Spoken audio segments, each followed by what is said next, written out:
हाँ जी, good evening. तो जो अपनी लास्ट में राजस्थान की उत्पत्ति या ओरिजिन को लेके लास्ट में जो टॉपिक हमने कंप्लीट किया है, जो बातें अपनी कंप्लीट हुई हैं उत्पत्ति को लेकर, उसके बाद में नेक्स्ट टॉपिक आपके आता है राजस्थान की स्थिति और विस्तार वाला पार्ट। तो राजस्थान के ओरिजिन को लेके जो हमने लास्ट में बातें की,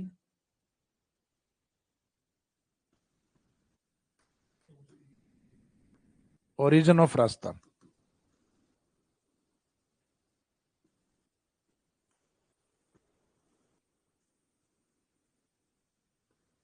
यानी इस टॉपिक का जो स्टार्टिंग पार्ट था अपना, तो उस उत्पत्ति में दो शब्द अपने सामने थे, एक तो जी और एक टी, गोंडवाना लैंड और टेथिस सागर। तो जो गोंडवाना लैंड पार्ट है, उसमें राजस्थान के दो फिजिकल डिवीजन होते हैं, एक तो अरावली रीजन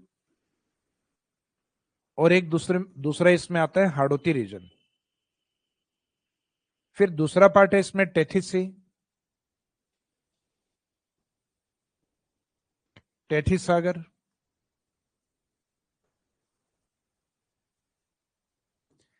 और टेथिस सी के अंदर जो लेटेस्ट पार्ट जो मैंने बताया था पूर्वी मैदान, और पूर्वी मैदान के साथ बना हुआ दूसरा भाग यानी जस्ट इससे पहले बना हुआ डेजर्ट या मरुस्थल। तो आपको जनरली इन चार में से दो भाग ही याद रखने हैं कि अरावली राजस्थान में प्राचीन है और पूर्वी मैदान नवीनतम है। तो इनके साथ कौन से रहेंगे? तो अरावली के साथ चट्टानी भाग आपको हाड़ौती रखना था और मैदान के साथ आपको मिट्टी वाला पार्ट डेजर्ट रखना था। तो इसका मीनिंग आप दो को याद रखेंगे तो चारों का सीक्वेंस धीरे धीरे समझ में आ जाएगा कि अरावली के साथ वाला पार्ट हाड़ौती है और मैदान के साथ वाला भाग मरुस्थल है। तो चारों का प्राचीन से नवीन की ओर या नवीन से प्राचीन की ओर क्रम याद रहेगा। और इस चैप्टर के बाद नेक्स्ट पार्ट अपना था राजस्थान की स्थिति और विस्तार को लेकर, यानी इसी टॉपिक का सेकंड पार्ट है। वैसे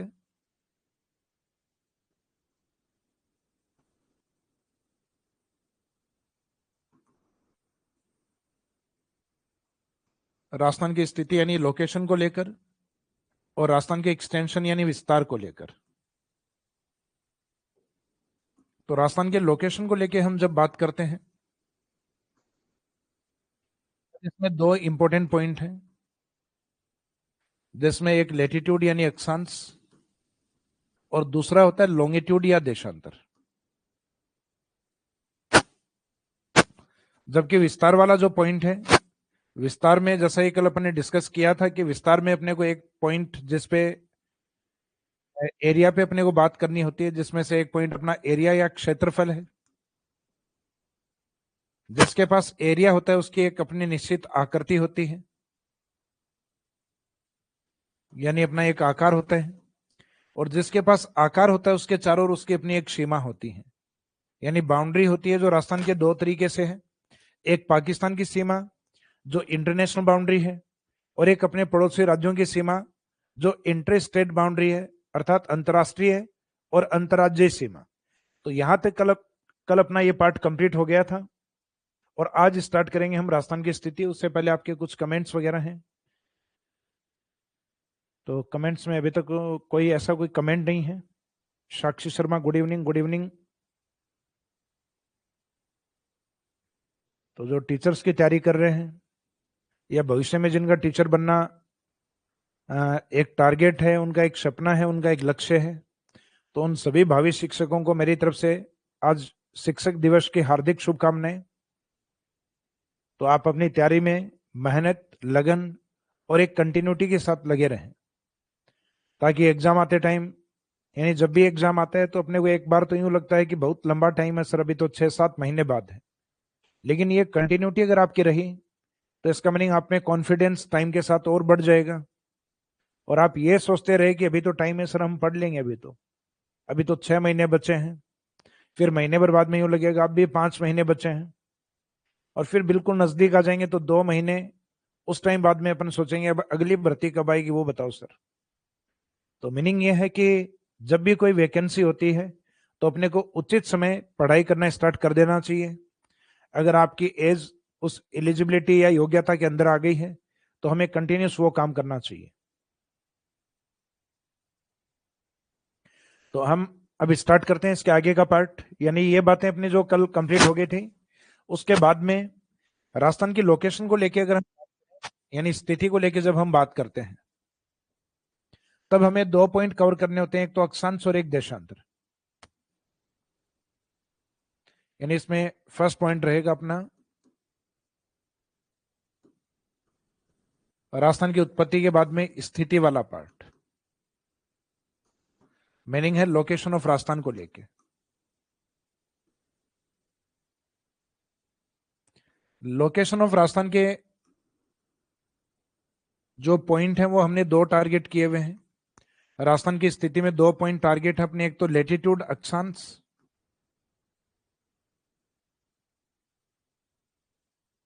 और लेटीट्यूड के अलावा जो दूसरा पॉइंट जो है वो है देशांतर।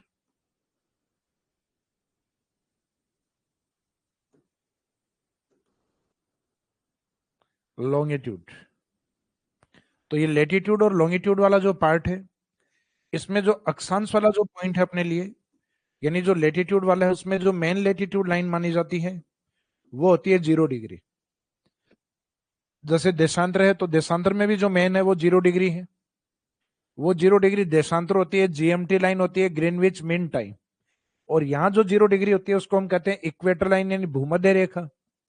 तो अक्षांश है वो पृथ्वी के 2 पार्ट्स को डिवाइड करती है, उसका एक पार्ट होता है नॉर्थ और एक दूसरा पार्ट होता है साउथ। तो उसका जो नॉर्थ पार्ट है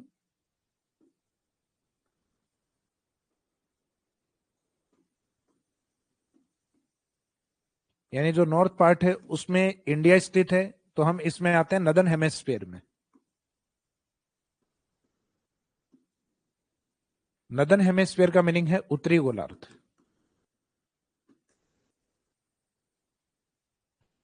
इंडिया या राजस्थान का कोई भी पार्ट 0 डिग्री के नीचे नहीं है तो दक्षिणी गोलार्ध से हमारा कोई रिलेशन नहीं है। तो अक्षांश हमेशा सिर्फ 2 ही दिशाएं बताता है, या तो उत्तर को या फिर दक्षिण को, क्योंकि पूर्व और पश्चिम को बताने का जो कार्य है वो देशांतर का है। क्योंकि जो लॉन्गिट्यूड लाइन है वो डिवाइड करती है ईस्ट को और एक वेस्ट पार्ट को। तो जो अपने सामान्य दिशाएं मानते हैं 4, उनमें से जो नॉर्थ और साउथ है वो हमेशा अक्षांश के पास होता है, जबकि ईस्ट और वेस्ट वाला जो पार्ट है पूर्व पश्चिम का भाग है वो देशांतर के पास होता है। और यहाँ इस मैप के अंदर हम देखते हैं ग्लोब के अंदर कि हमारी लोकेशन वो 0 डिग्री के केवल नॉर्थ में है। तो अक्षांश में हमारे सिर्फ कौन सी यूनिट काम आती है? नॉर्थ। साउथ की यूनिट कभी काम ही नहीं आती, क्योंकि राजस्थान की स्थिति यहाँ पर है 0 डिग्री के नॉर्थ में। तो एक तो क्वेश्चन अपने ये बनता है कि राजस्थान की स्थिति अक्षांश के आधार पर कौन से गोलार्ध में है। तो अक्षांश के 2 ही गोलार्ध होते हैं 0 डिग्री के अकॉर्डिंग, या तो नॉर्थ होता है या फिर साउथ होता है। तो इसके अकॉर्डिंग आंसर रहेगा अपना उत्तरी अक्षांश या उत्तरी गोलार्ध। फिर देशांतर में, तो देशांतर में 0 डिग्री के अकॉर्डिंग अपने भारत की या राजस्थान की स्थिति है वो केवल पूर्व में है, यानी वहां पे पश्चिम आंसर नहीं होगा, केवल ईस्ट आंसर में रहेगा पूर्व। तो इसका मीनिंग है वहां मानते हैं ईस्टर्न हेमिस्फीयर यानी पूर्वी गोलार्ध।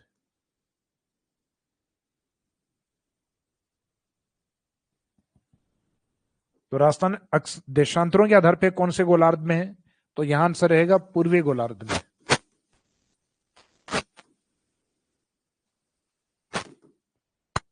तो ये क्वेश्चन ये बनता है कि राजस्थान की स्थिति अक्षांश और देशांतर के अनुसार यानी दोनों के अकॉर्डिंग पूछ ली जाए तो अक्षांश के अकॉर्डिंग तो आंसर आएगा उत्तरी गोलार्ध और देशांतर के अकॉर्डिंग आएगा आंसर पूर्वी गोलार्ध। तो दोनों मिलकर आंसर रहेंगे उत्तरी एवं पूर्वी गोलार्ध। तो उत्तरी तो किसके अकॉर्डिंग है? 0 डिग्री यानी अक्षांश के अकॉर्डिंग, और पूर्वी किसके अकॉर्डिंग है? देशांतर के अकॉर्डिंग। तो इसी को अपन लैंग्वेज के रूप में लिखेंगे जो डायग्राम पैटर्न में जो है कि लोकेशन ऑफ राजस्थान, राजस्थान की स्थिति अक्षांश एवं देशांतर के अनुसार, अक्षांश एवं देशांतर के अनुसार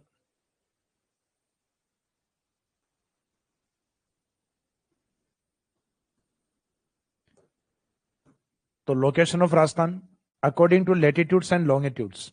तो लेटीट्यूड्स के अकॉर्डिंग तो हम है नॉर्थ में और लॉन्गिट्यूड्स के अकॉर्डिंग है हम ईस्ट में। तो लोकेशन कौन सी निकल के आती है? नॉर्थ ईस्ट यानी उत्तरी पूर्वी, उत्तरी अक्षांश और पूर्वी देशांतर। तो ये एग्जाम में अगर ऑप्शन आपको इस तरीके से दिए जाएं कि चारों डायरेक्शन आपको अलग दी जाए, नॉर्थ, ईस्ट, साउथ और वेस्ट, और आपसे पूछा जाए कि राजस्थान अक्षांश के अकॉर्डिंग कौन सी दिशा में है, तो अक्षांश में आपको बेस वही मानना है 0 डिग्री इक्वेटर लाइन, तो उसके अकॉर्डिंग दो ही आंसर हो सकते हैं, तो नॉर्थ या फिर साउथ। तो इसका मीनिंग अक्षांश पूछा है तो ईस्ट और वेस्ट कभी आंसर होगा भी नहीं, तो इसका मीनिंग नॉर्थ साउथ में से एक डिसाइड करना है, और हमें पता है हम साउथ में नहीं है, तो सिर्फ लेटीट्यूड्स के अकॉर्डिंग क्वेश्चन पूछा गया है, अक्षांश के अकॉर्डिंग, तो उसमें आंसर रहेगा नदन हेमेस्फीयर, उत्तरी गोलार्ध या उत्तरी अक्षांश। फिर क्वेश्चन अगर अक्षांश के अकॉर्डिंग नहीं होके देशांतर के अकॉर्डिंग है, तो देशांतर या लॉन्गिट्यूड का जो बेस होता है वो होता है GMT line, Greenwich mean time, जिसमें हम या तो वेस्ट की तरफ हैं या ईस्ट की तरफ हैं, तो इसमें हमारा आंसर रहता है ईस्ट की तरफ, यानी ईस्टर्न लॉन्गिट्यूड। तो मीनिंग है कि देशांतर क्वेश्चन में है तो आंसर फिर ये रहेगा ईस्ट। और क्वेश्चन में जैसे यहाँ पे अपन ने इस स्टेटमेंट में दोनों ही एक साथ लिखे हैं कि अक्षांश और देशांतर, तो फिर आंसर दोनों ही रहेंगे उत्तरी एवं पूर्वी, उत्तरी अक्षांश के अकॉर्डिंग और पूर्वी देशांतर के अकॉर्डिंग, इस कारण हमने यहां दोनों को मेंशन किया है, उत्तरी पूर्वी। अभी जो हमारा बेस था वो अक्षांश और देशांतर था। अब अगर बेस अपने देश को बना दिया जाए, यानी आधार अगर भारत को बना दिया जाए, तो फिर राजस्थान की स्थिति कैसी है।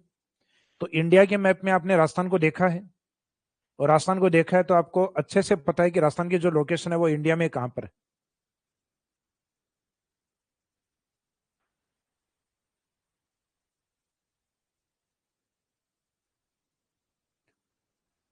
है। आप में से अजय कुमार सर, प्लीज आप टेस्ट टॉपिक वाइज ले लीजिएगा, और संडे को भी देखो, सब्जेक्ट वाला जो इंटीग्रेटेड वाला बैच है उसमें अपन टॉपिक वाइज भी टेस्ट रखेंगे, लेकिन स्टार्टिंग वाला जो टॉपिक है वो इतना छोटा है कि उसका जो टेस्ट है वो स्टार्टिंग के दो टॉपिक का मिला के एक साथ ले तो ज्यादा बेटर होगा, क्योंकि अनावश्यक उसमें क्वेश्चन 10 बने और 10 में से 10 आपके ठीक हो तो वो एक अनावश्यक कॉन्फिडेंस है, यानी जो नहीं आना चाहिए, क्योंकि आपका सब्जेक्ट है, उस सब्जेक्ट के अंदर या जो एग्जाम आप दोगे उसमें एक टॉपिक नहीं आना है, उस एग्जाम में तो आपके 10 टॉपिक, 12 टॉपिक, 16 टॉपिक जो भी उसका पार्ट है वो आएंगे। तो कम से कम अपनी जो आदत होनी चाहिए वो कम से कम दो टॉपिक जब कवर होते हैं तो टेस्ट देने का अपना भी उसमें थोड़ा सा इंटरेस्ट बढ़ जाता है, क्योंकि एक टॉपिक होगा तो आप हमेशा उसको हल्के में लेते हो, तो कम से कम दो टॉपिक हो, और दो टॉपिक के बाद हम कंटिन्यूस क्लास टेस्ट हैं वो भी ऑर्गेनाइज करवाएंगे, और संडे के जो टेस्ट हैं वो आपके होते रहेंगे।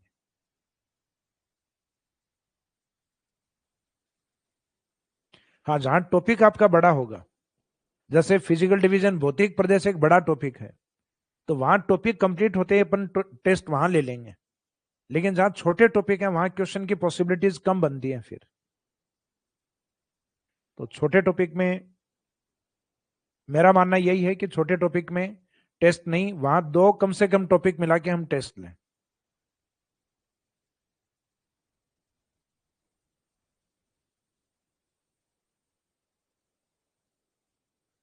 तो आगे कंटिन्यूस करते हैं अपन। तो इंडिया के अकॉर्डिंग राजस्थान की जो स्थिति है वो किस प्रकार की है, तो इंडिया के मैप में हम देखते हैं,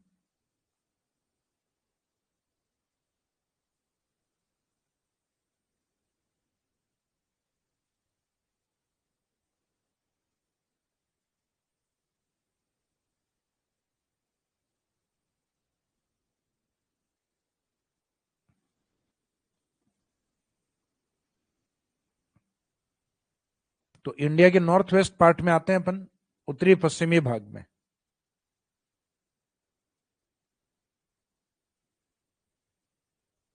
उत्तरी पश्चिमी यानी जो पाकिस्तान वाला बॉर्डर है इस पर।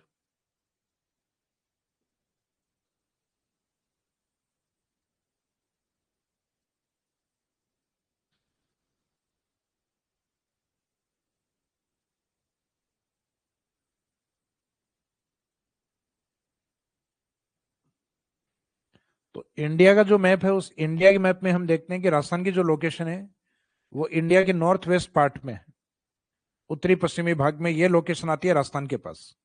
तो यहां अगर ये स्टेटमेंट हो, जैसे कि पहले स्टेटमेंट क्या था, राजस्थान की स्थिति अक्षांश और देशांतर, तो अक्षांश में हम नॉर्थ में थे और देशांतर में हम ईस्ट में, तो आंसर नॉर्थ ईस्ट। और अब बेस्ट नेक्स्ट में राजस्थान की स्थिति,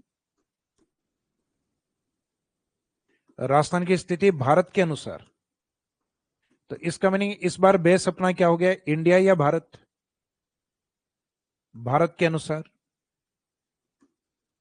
तो इसमें आंसर रहता है अपना नॉर्थ वेस्ट, उत्तरी पश्चिमी भाग। तो ये उत्तरी पश्चिमी वाला जो भाग है, नॉर्थ वेस्ट वाला पार्ट है। तो इस नॉर्थ वेस्ट वाले पार्ट में राजस्थान की लोकेशन है। इंडिया अगर रेफरेंस में हो तो, या जब इंडिया के रेफरेंस में जब राजस्थान को पूछा जाए तो हम नॉर्थ वेस्ट की तरफ हैं। लेकिन यहां बेस इंडिया नहीं मान के अगर कॉन्टिनेंट को मान लिया जाए, यानी बेस अगर एशिया को माना गया है, तो हमारी लोकेशन कैसी हो? तो फॉर एग्जांपल ये अफ्रीका वाला जो पार्ट है, अफ्रीका से नॉर्थ ईस्ट में आता है एशिया, ये अरेबियन कंट्रीज, ये इंडिया की लोकेशन, ये साउथ ईस्ट एशिया वाला जो पार्ट है, फिर ये साइबेरिया रूस, और ये अपने यूराल माउंटेन, यूराल माउंटेन के ईस्ट का पार्ट ये एशिया। तो एशिया का जो उत्तरी भाग है आता है रूस वाला साइबेरिया पार्ट, इसका सदर्न पार्ट है वहां आता है इंडिया।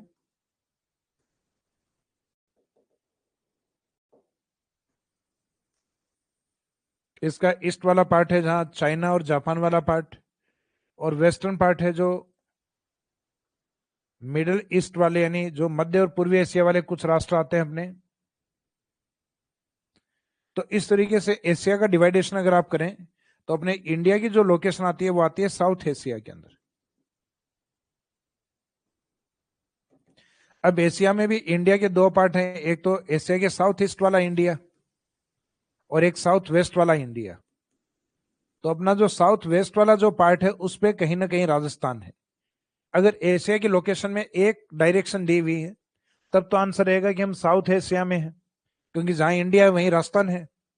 लेकिन जब डबल डायरेक्शन में दिया हुआ हो, एशिया में दो दो दिशाएं दी हुई हो कि हम दक्षिण पूर्व में हैं या दक्षिण पश्चिम में हैं, तो हमारी लोकेशन को मानना है दक्षिण पश्चिम, यानी एशिया के साउथ में तो हैं हम, लेकिन हम जो नॉर्थ ईस्ट वाले स्टेट हैं उस साइड में नहीं है, हम वेस्ट वाली साइड में हैं। तो हमारी लोकेशन आएगी एशिया के साउथ वेस्ट में, और सिंगल डायरेक्शन में आंसर मानो तब आंसर आएगा साउथ एशिया। तो एशिया के अकॉर्डिंग अपने को लिखना है इस वाले डायग्राम के साथ कि राजस्थान की स्थिति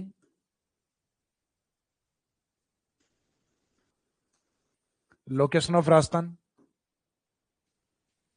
एशिया महाद्वीप के अनुसार।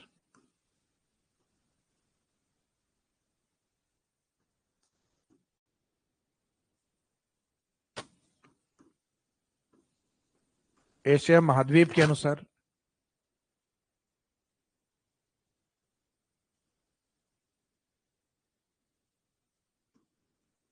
साउथ एशिया अर्थात दक्षिणी एशिया, या फिर इसमें डबल डायरेक्शन में हम माने तो साउथ वेस्ट एशिया, दक्षिणी पश्चिमी एशिया। नहीं, कभी एग्जाम में पूछा नहीं गया ऐसा क्वेश्चन, लेकिन फिर भी अपने को पॉसिबिलिटीज हैं, संभावनाएं हैं उनके ऊपर भी, क्योंकि एग्जाम में कई बार कुछ नए क्वेश्चन ही आते हैं तो वो संभावना वाले ही आते हैं कि अपने को नहीं लगता लेकिन फिर भी आ गए। तो एशिया के अकॉर्डिंग ये साउथ एशिया में डबल डायरेक्शन के अकॉर्डिंग साउथ और वेस्ट में, यानी दक्षिण पश्चिमी एशिया का पार्ट। तो राजस्थान की स्थिति को हमने तीन बेस पे कवर किया है, अक्षांश और देशांतर के आधार पर। तो अक्षांश देशांतर के आधार पर, अक्षांश में नॉर्थ में, देशांतर में ईस्ट में। फिर भारत के अनुसार, तो भारत के अकॉर्डिंग देखा जाए तो इंडिया के नॉर्थ वेस्ट में आते हैं, उत्तर पश्चिम पाकिस्तान बॉर्डर की तरफ। फिर हम देखें एशिया कॉन्टिनेंट के अकॉर्डिंग, एशिया महाद्वीप के अकॉर्डिंग, तो या तो साउथ एशिया का पार्ट है उसमें हम लोकेटेड हैं क्योंकि इंडिया भी वही है, और डबल डायरेक्शन में हम देखें तो साउथ वेस्ट एशिया में, दक्षिणी पश्चिमी एशिया के अंदर। तो ये 3 पॉइंट या 3 बेस के ऊपर आपको याद रखना है। अब इसमें हमारा डिटेल्स में चलेगा ये वाला पार्ट कि अक्षांश में हम कितने डिग्री से कितने डिग्री तक हैं, किस जिले से किस जिले तक हैं, मुख्यतः किस स्थान से किस स्थान तक हैं, और अक्षांशों में हम कितनी दूरी या डिस्टेंस में फैले हुए हैं। फिर वैसे ही डेटा अपने को देशांतर में भी देखने हैं कि हम कितने डिग्री देशांतर, कौन से स्थान, कौन से जिले और कितने डिस्टेंस में फैले हुए हैं। तो अब बात करेंगे हम यहां से इंडिविजुअल, पहले अक्षांशीय विस्तार, उसके बाद में देशांतरीय विस्तार।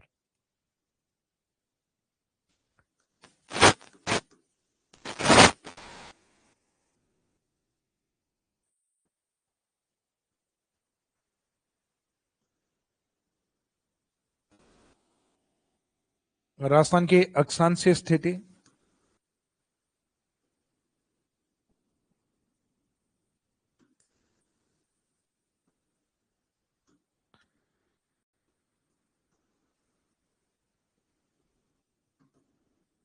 इसमें रहेगी लेटिट्यूडनल लोकेशन ऑफ राजस्थान।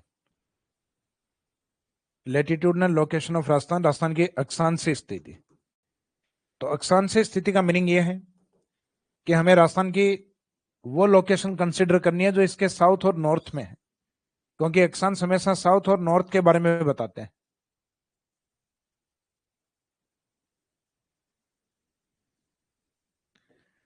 तो इसमें राजस्थान का जो पार्ट है वो 0 डिग्री के नॉर्थ में आता है। ये तो हम डिसाइड कर चुके हैं कि हम अक्षांश में नॉर्थ में या उत्तर में रहेंगे। अब नॉर्थ में कितने डिग्री से, तो ये भी लगभग एक आइडिया आपको है कि भारत की जो स्थिति है वो 0 डिग्री या भूमध्य रेखा से ऊपर की ओर चलने पर लगभग 8 डिग्री 4 मिनट से स्टार्ट होती है। 8 डिग्री 4 मिनट नॉर्थ लैटिट्यूड। तो यहां से कंटिन्यूस 9, 10, 11 इस तरीके से राजस्थान की तरफ चलेंगे तो राजस्थान की स्थिति स्टार्ट होती है 23 डिग्री और 3 मिनट उत्तरी अक्षांश के ऊपर। अब अपने माइंड में कई बार ये आता है कि सर ये तो राजस्थान के दक्षिण में है ना, इसमें उत्तरी अक्षांश क्यों लिखा है? तो उत्तरी अक्षांश कभी भी राजस्थान या इंडिया के अकॉर्डिंग नहीं लिखा हुआ, ये लिखा हुआ है 0 डिग्री के अकॉर्डिंग, कि आप 0 डिग्री के अकॉर्डिंग किस डायरेक्शन में चल रहे हो। अगर आपकी काउंटिंग नॉर्थ में चल रही है तो सारे उत्तरी अक्षांश होंगे, फिर वो इंडिया डिसाइड नहीं करेगा। इंडिया के अकॉर्डिंग तो ये दक्षिणी है, लेकिन इसमें अपन नॉर्थ इसलिए लिख रहे हैं क्योंकि काउंटिंग 0 डिग्री से चल रही है। अब 0 डिग्री के सदन की जो काउंटिंग चलेगी उसमें आएंगे दक्षिणी अक्षांश। तो इसका मीनिंग अक्षांशों के पास सिर्फ 2 ही दिशाएं होती हैं डायरेक्शन के अकॉर्डिंग, या तो नॉर्थ होता है या फिर इनके पास साउथ होता है। इनके पास ईस्ट और वेस्ट नहीं होते, वो देशांतर के पास होते हैं।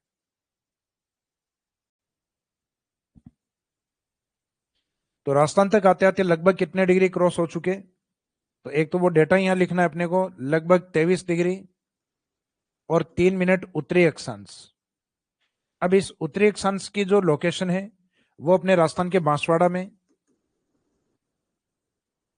राजस्थान के बांसवाड़ा में बोरकुंडा के अंदर। Borkunda most southern point of Rajasthan है, राजस्थान का सबसे दक्षिणी बिंदु है।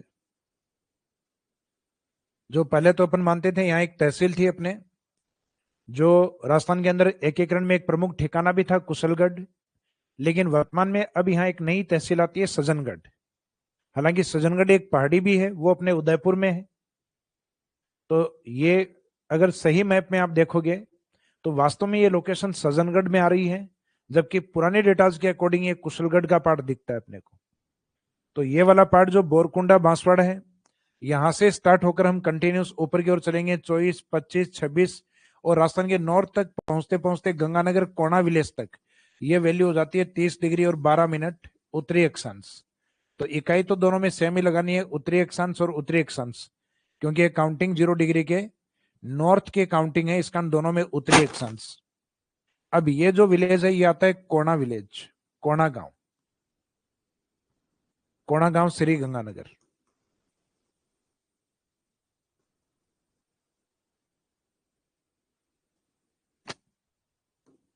कोणा गांव श्री गंगानगर। और इन दोनों स्थानों के बीच की जो डिस्टेंस या जो दूरी है वो राजस्थान की अक्षांशीय दूरी है। अब कई बार तो इस डिस्टेंस को देख के स्टूडेंट को लगता है कि सर ये तो देशांतर बना दिया आपने। तो देशांतर ऐसे नहीं होता, देशांतर होता है पोलर टू पोलर तक। देशांतर ध्रुव से स्टार्ट होता है और ध्रुव पे समाप्त होता है। ये सिर्फ एक दूरी बताई है, ये दूरी है इन दो लेटी हुई रेखाओं के बीच की।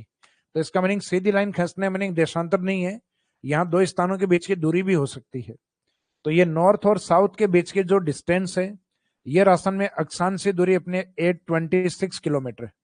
तो अक्षांशीय दूरी का मीनिंग हमेशा नॉर्थ साउथ से लेंगे हम। तो जैसे ही मैंने आपको पहले भी कहा था कि अक्षांश सिर्फ 2 ही दिशाओं को बताता है, नॉर्थ और साउथ। तो इसका मीनिंग राजस्थान की अक्षांशीय दूरी कितनी है? 826।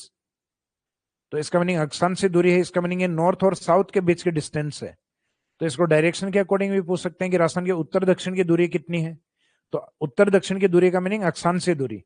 तो अक्षांशीय दूरी 826 है, तो उत्तर दक्षिण की दूरी भी 826। गंगानगर कोणा से बांसवाड़ा के बोरकुंड या बोरकुंडा की डिस्टेंस कितनी है, तो भी आंसर रहेगा सेम 826। या 23-3 से लेकर 30-12 दोनों उत्तरी अक्षांशों के बीच की दूरी कितनी है, तब भी सेम आंसर रहेगा 826। तो एग्जामिनर का पूछने का तरीका कहीं से भी हो सकता है कि राजस्थान की अक्षांशीय दूरी, उत्तर दक्षिण की दूरी, कोणा से बोरकुंडा के बीच की दूरी, इन सब का आंसर आपको 826 रखना है। अब इसी डेटा को अपने को किस तरीके से लिखना होता है, जैसे राजस्थान में जो लेटीट्यूड या अक्षांश है वो कितने डिग्री से स्टार्ट होते हैं, लगभग 23 डिग्री और 3 मिनट। उत्तरी अक्षांश से स्टार्ट होकर ये चलते हैं हमने 30 डिग्री 12 मिनट उत्तरी अक्षांश तक। अब इन अक्षांशों की जो स्थिति है वो कौन से स्थान से है, वो स्थान राजस्थान के कौन से डिस्ट्रिक्ट या जिले में है, उन स्थानों के बीच की यानी राजस्थान के सदर्न पॉइंट और नॉर्थ पॉइंट के बीच की दूरी कितनी है, जो अभी आपको बताई थी वो पॉइंट। तो इसका मीनिंग एग्जाम में इनमें से क्वेश्चन क्या आ सकते हैं, उसके लिए ये फॉर्मेट ज्यादा ठीक है अपने। बाकी तो हम ऑलरेडी देख चुके हैं, यहां पर ये वाला फॉर्मेट, इसी को अपन थ्योरेटिकल पार्ट में लिख रहे हैं। तो ये जो 23-3 वाला जो पॉइंट है, इसमें लोकेशन अपनी स्थान, ये स्थान आता है बांसवाड़ा का बोरकुंडा।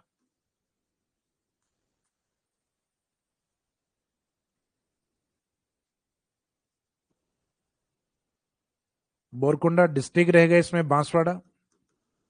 अब बांसवाड़ा राजस्थान के कौन से डायरेक्शन को रिप्रेजेंट करता है, तो राजस्थान का सबसे दक्षिणी भाग है, तो यहां आ जाएगा इसके जस्ट नीचे साउथ या दक्षिण। तो इसका मीनिंग है राजस्थान का दक्षिणी जिला कौन सा है, बांसवाड़ा। राजस्थान का दक्षिणी स्थान कौन सा है, बोरकुंडा। राजस्थान का दक्षिणी अक्षांश कौन सा है, 23 डिग्री 3 मिनट उत्तरी अक्षांश। तो वैल्यू तो उत्तरी लगेगी इसमें, लेकिन ये राजस्थान का सबसे दक्षिणी अक्षांश है। जैसे इंडियन ज्योग्राफी में आपने पढ़ा है कि भारत का सबसे दक्षिणी बिंदु समुद्र में आता है अपना इंदिरा पॉइंट के नाम से। तो वहां से भी अप्लाइड करके पूछा जा सकता है कि इंडिया के इंदिरा पॉइंट की तरह, तो इंडिया के इंदिरा पॉइंट का इंपॉर्टेंस क्या है, most southern point of India, Bharat का दक्षिणतम बिंदु है वो। तो इंडिया के इंदिरा पॉइंट की तरह राजस्थान में दक्षिणतम बिंदु कौन सा है, तो आंसर रहेगा 23 डिग्री 3 मिनट।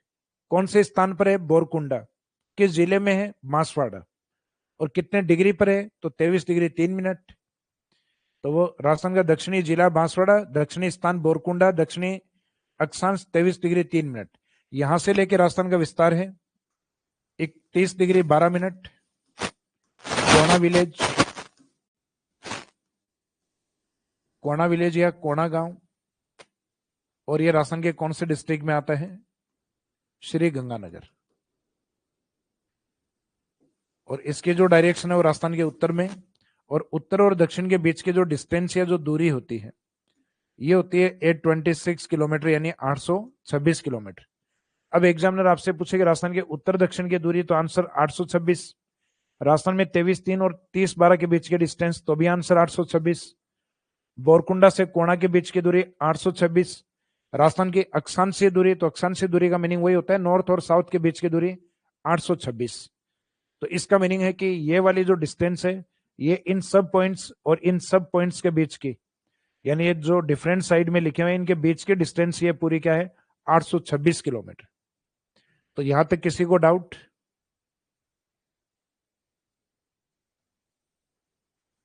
कि एक सन से दूरी इस तरीके से क्यों है, समझ में आ गया।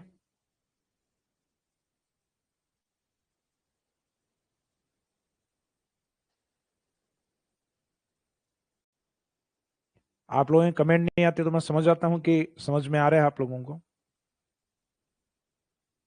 Very good.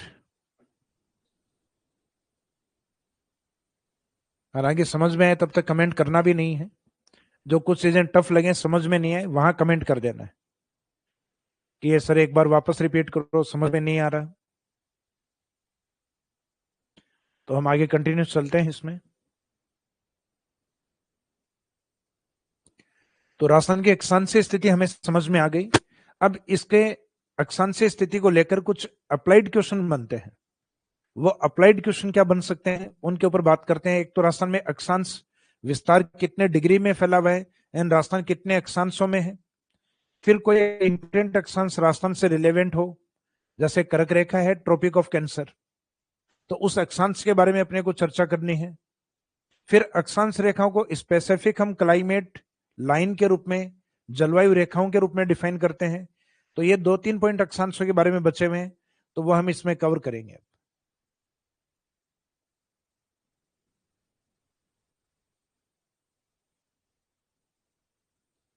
तो इसमें नोट या विशेष के अंदर फर्स्ट पॉइंट अपन ले रहे हैं,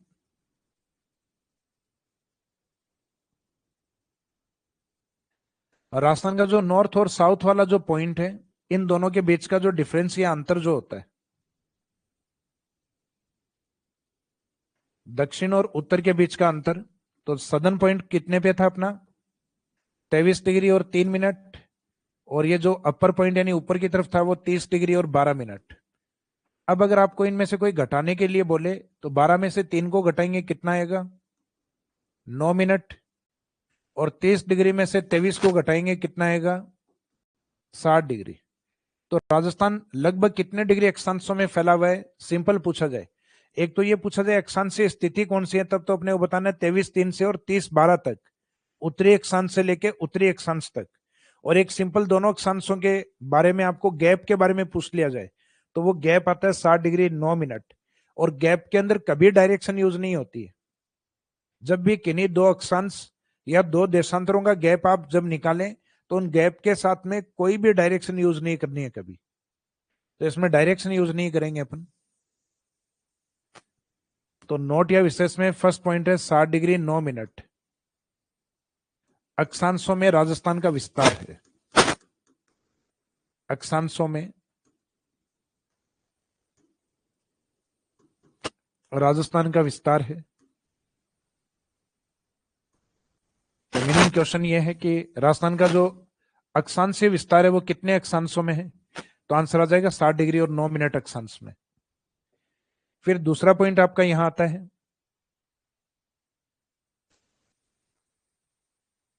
राजस्थान का जो इंपोर्टेंट अक्षांश यानी जो कर्क रेखा है 23.5 डिग्री उत्तरी अक्षांश। तो इस उत्तरी अक्षांश को एक तो नाम क्या दिए जाते हैं वो आपको नाम पता होने चाहिए। तो सामान्यतः हिंदी में तो जो शब्द यूज करते हैं हम कर्क रेखा, हिंदी में एक दूसरा शब्द इसका आता है उत्तरी अयनांत।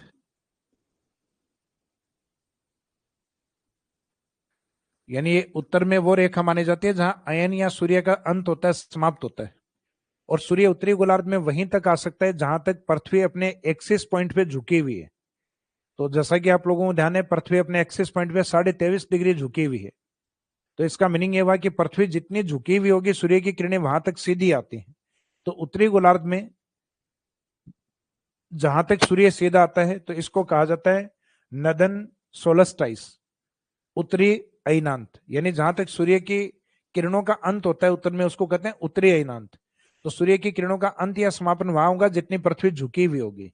तो पृथ्वी अपने एक्सिस पॉइंट पे जितनी टिल्ट होती है, झुकी हुई होती है, वहां तक सूर्य की किरणें सीधी आती हैं। तो सीधी किरणें उत्तरी गोलार्ध में 23.5 तक, क्योंकि पृथ्वी 23.5 डिग्री है। और सदन में भी सूर्य की किरणें 23.5 तक, जिसको हम मकर रेखा कहते हैं। लेकिन मकर रेखा से अपना कोई रिलेशन नहीं है, क्योंकि हम विश्व में देखें तो हम 0 डिग्री के नॉर्थ में हैं, ना कि साउथ की तरफ। तो ये कर्क रेखा, इसी का जो दूसरा नाम उत्तरी अयनांत, और इसी को इंग्लिश टर्म्स में ऊपर वाले शब्द को हम कहते हैं ट्रॉपिक ऑफ कैंसर।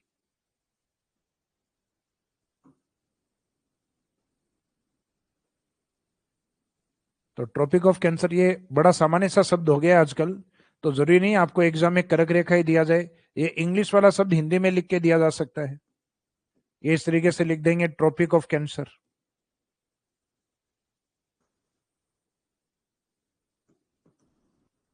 कि ट्रॉपिक ऑफ कैंसर का संबंध राजस्थान के कौन से जिलों से है, तो मुख्यतः अपने 2 जिलों से गुजरती है, मेनली बांसवाड़ा, और कुछ एक छोटा हिस्सा है वो गुजरता है डूंगरपुर वाले पार्ट से। तो इसमें एक तो हो गया अपना कर्क रेखा वाला पार्ट, दूसरा इसका जो उत्तरी अयनांत, तो उत्तरी अयनांत को इंग्लिश टर्म्स में जनरली उत्तर में है तो इसका मीनिंग है नॉर्थ से, इसका मीनिंग रहेगा नदन सोलस्टाइस। तो नदन सोलस्टाइस की स्थिति है उत्तरी अयनांत यानी कर्क रेखा की। तो कर्क रेखा तो लगभग सबको ध्यान ही रहता है, आप ये ध्यान रखना इसमें उत्तरी अयनांत भी इसका नाम है। और इसी कर्क रेखा के लिए इंग्लिश टर्म्स क्या यूज होती है, ट्रॉपिक ऑफ कैंसर। अब राजस्थान के कौन से एरिया से गुजरती है, तो ये राजस्थान का सदर्न पार्ट है, दक्षिणी भाग है।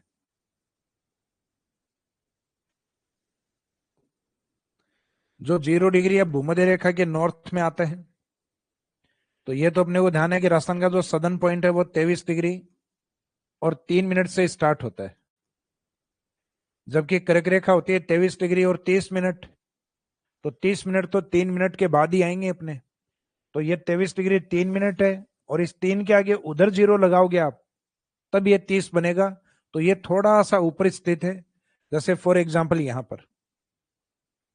और यहां अगर हम बांसवाड़ा की लोकेशन को देखें तो बांसवाड़ा कुछ इस तरीके से आता है कि इस रेखा के बांसवाड़ा का आधा हिस्सा लगभग नीचे और आधा हिस्सा ऊपर है, और ये रेखा हल्का सा इस वाली साइड में डूंगरपुर को भी क्रॉस करती है। तो बाई चांस ये पूछ लिया जाए कि कौन से 2 जिलों की सीमा बनाती है, तो एक बांसवाड़ा और एक डूंगरपुर।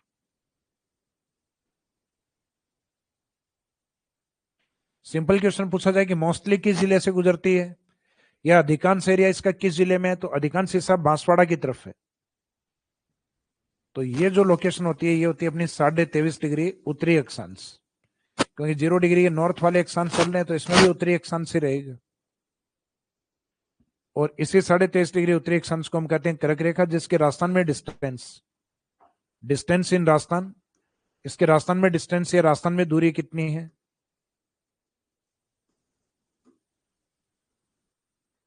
राजस्थान में दूरी रहेगी इसकी 26 किलोमीटर, 26 किलोमीटर। जो कुछ जगह एनसीईआरटी वगैरह की बुक में कुछ जगह 85 किलोमीटर भी मेंशन है, लेकिन आरपीएससी जनरली इसमें आंसर जो कंसीडर करती है 26 किलोमीटर, इसलिए अपन 26 ही लिखते हैं।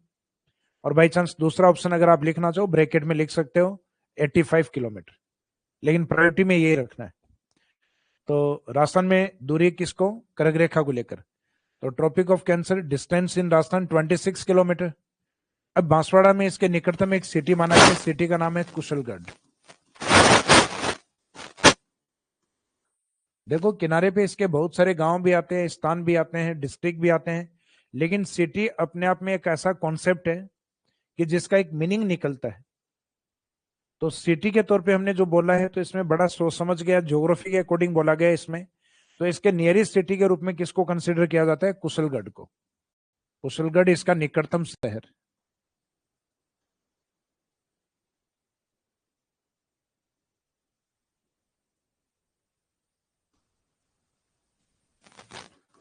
राजस्थान में इसका नियरेस्ट सिटी है। साल में एक दिन ऐसा होता है कि सूर्य इसके ऊपर सीधा होता है 21 जून को, जो हमारे लिए एक विशेष इसमें दिन होता है या दिवस होता है, जिसको हम कहते हैं करक संक्रांति।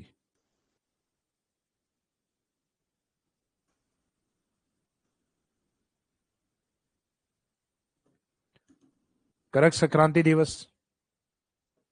तो ये करक संक्रांति दिवस अपने लिए एक longest day and smallest night के रूप में होता है, क्योंकि 21 जून को आपको पता है कि अपने यहाँ बहुत तेज गर्मियां होती हैं। कर्क रेखा पे जब सूर्य सीधा आ जाता है, तो सीधा आ जाएगा तो सामान्य सी बात है, एक तो हमारे यहाँ दिन की अवधि बढ़ जाती है, टेम्परेचर भी बढ़ जाता है।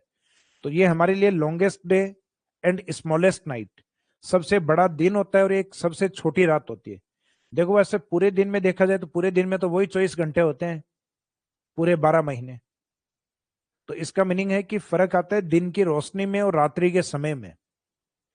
तो ये वाला जो पार्ट है, इस समय अपने दिन की रोशनी लगभग 13.5 घंटे तक होती है, तो इसका मीनिंग रात्रि का समय कम बचा है। तो उत्तरी गोलार्ध का या राजस्थान का सबसे बड़ा दिन और सबसे छोटी रात है, उसको क्या कहा जाता है, करक संक्रांति। तो सामान्य सी बात है, अगर ये दिन बड़ा है तो रात्रि का समय कम रहेगा फिर।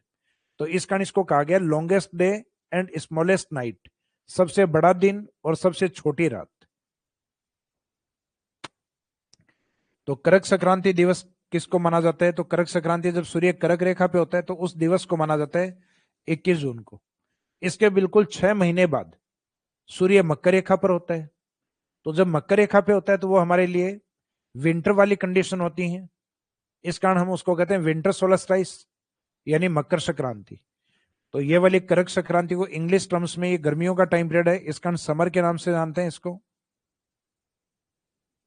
आगे सूर्य की स्थिति होती है, उसको संक्रांति वाला जो पार्ट है उसको कहते हैं सोलस्टाइस, समर सोलस्टाइस, जबकि 6 महीने बाद विंटर सोलस्टाइस अर्थात मकर संक्रांति होता है, वो 22 दिसंबर। एक मकर संक्रांति फेस्टिवल आता है, त्योहार आता है, वो अलग आता है। ज्योग्राफी में सिंपल पूछा है मकर संक्रांति किस दिवस को होती है, तो आंसर मानना है 22 दिसंबर को। और एक मकर संक्रांति महोत्सव या काइट फेस्टिवल कब मनाया जाता है, तो पतंग उड़ाने वाले महोत्सव के बारे में बताना है फिर आपको, और वो आपको अच्छी तरीके से पता है, 14 जनवरी को मनाते हैं हम। तो काइट फेस्टिवल अलग है, वो मकर संक्रांति फेस्टिवल है, और ये मकर संक्रांति विंटर सोलस्टाइस है। तो ये अपने समर सोलस्टाइस वाला कर्क संक्रांति के रूप में।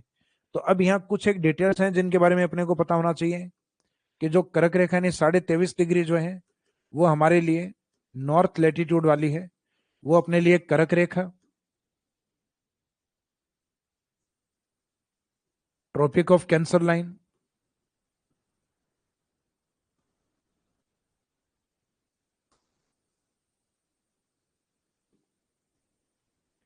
ट्रॉपिक ऑफ कैंसर लाइन और उत्तरी अयनांत के रूप में।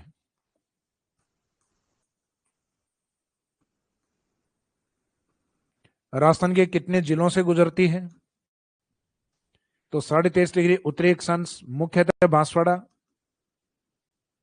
अगर ये ऑप्शन में नहीं हो या इसके साथ एक डिस्ट्रिक्ट और हो तो आंसर अपन डूंगरपुर को भी शामिल करेंगे कि मुख्यतः बांसवाड़ा और डूंगरपुर से गुजरती है। राजस्थान में इसकी जो डिस्टेंस या जो लंबाई है वो कितनी है, तो इसकी जो टोटल लेंथ या लंबाई है वो 26 किलोमीटर, 26 किलोमीटर। ऑप्शन ही ना हो तब बाद में मजबूरी में आंसर हमें 85 किलोमीटर ये भी कंसिडर कर लेना है। फिर बाद में इसके निकटतम शहर या सिटी कौन सा माना गया है, तो nearest city from tropic of cancer, कर्क रेखा से निकटतम शहर अपने कुशलगढ़, कुशलगढ़ बांसवाड़ा। अब हमने अभी इसमें एक कॉन्सेप्ट यूज किया है निकटतम शहर। तो सिटी का मीनिंग 1971 1971 के पॉपुलेशन सेंसस में सिटी का मीनिंग बताया गया कि सिटी वो ज्योग्राफिकल एरिया होगा, वो भौगोलिक क्षेत्र होगा जिसके पास कम से कम 5,000 या इससे अधिक जनसंख्या हो। तो पॉपुलेशन क्राइटेरिया या जनसंख्या का जो टारगेट है इसमें कम से कम 5,000 का दिया गया है, इससे ऊपर भी हो सकता है।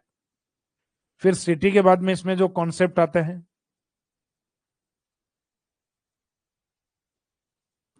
सिटी के बाद में जो कॉन्सेप्ट, सॉरी सिटी के लिए बाद में सेकंड पॉपुलेशन के बाद आता है डेंसिटी का। डेंसिटी का यानी सघनता का या घनत्व का जो टारगेट आता है, तो वो घनत्व का जो क्राइटेरिया आता है वो 400 व्यक्ति प्रति वर्ग किलोमीटर, यानी 1 वर्ग किलोमीटर में कम से कम इतने लोग होने चाहिए। फिर उसके बाद में जो नेक्स्ट डेटा है डेंसिटी के बाद में, सघनता के बाद में जो डेटा है वो आता है अपना इसमें नॉन एग्रीकल्चर वर्कर।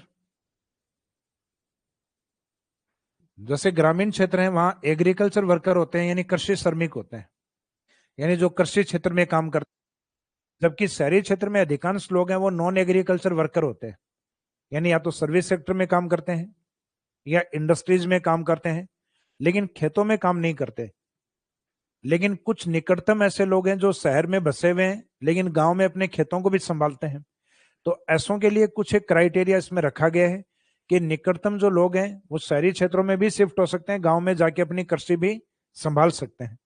तो इस कारण इन्होंने नॉन एग्रीकल्चर वर्कर का जो क्राइटेरिया वो 75% एंड मोर देन रखा है, यानी उस क्षेत्र में जो रहने वाले लोग हैं वो 75% कम से कम गैर कृषि कार्यों में लगे हुए हों।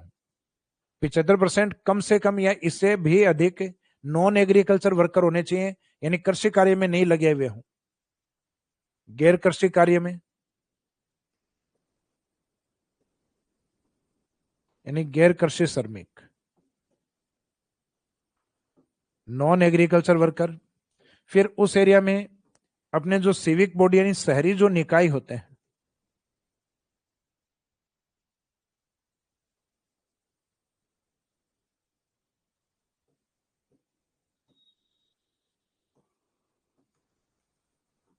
शहरी जो निकाय हैं सिविक बॉडीज हैं, वो कोई भी सिविक बॉडी वहां काम करती हो।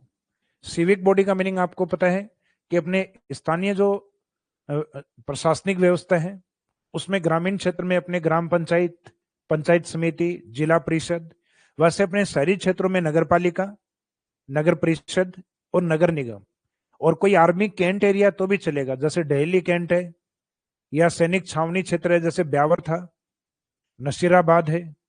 तो इस प्रकार का कोई सैनिक क्षेत्र भी हो तो उसको हम सिटी के रूप में या टाउन के रूप में मान सकते हैं। तो ये क्राइटेरिया जो फुलफिल करता हो उसको हम सिटी के रूप में, तो यहाँ अपने को ये रटना नहीं है, अपने को तो ये पता होना चाहिए वो सिटी जो आया था उसका मीनिंग होता है।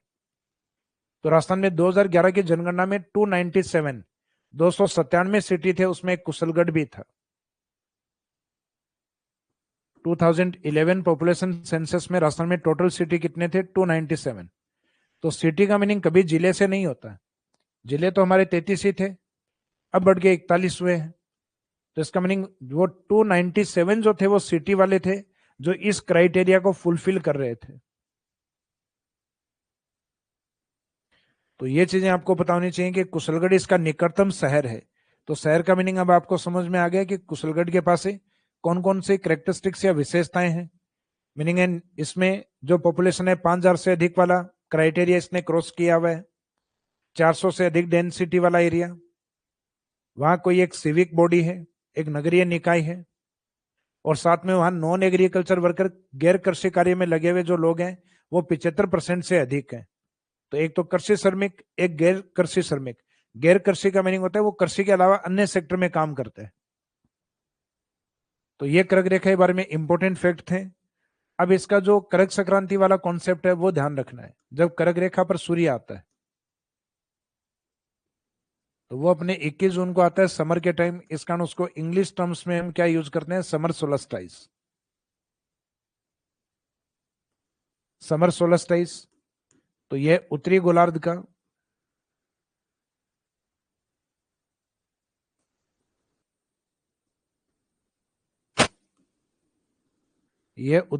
का सबसे बड़ा दिन।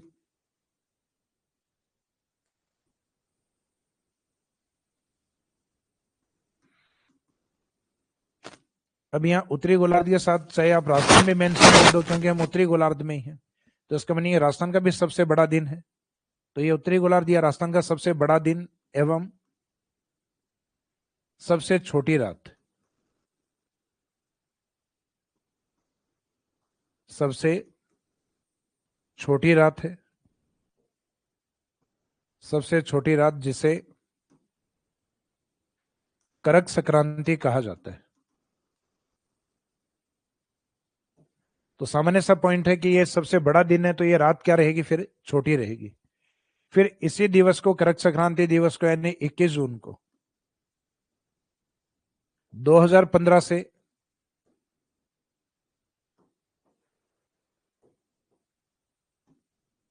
अंतर्राष्ट्रीय योग दिवस के रूप में मनाया जा रहा है।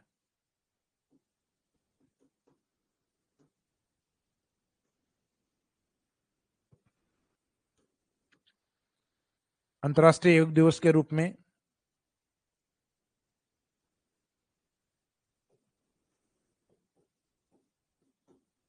अंतर्राष्ट्रीय योग दिवस के रूप में मनाया जा रहा है।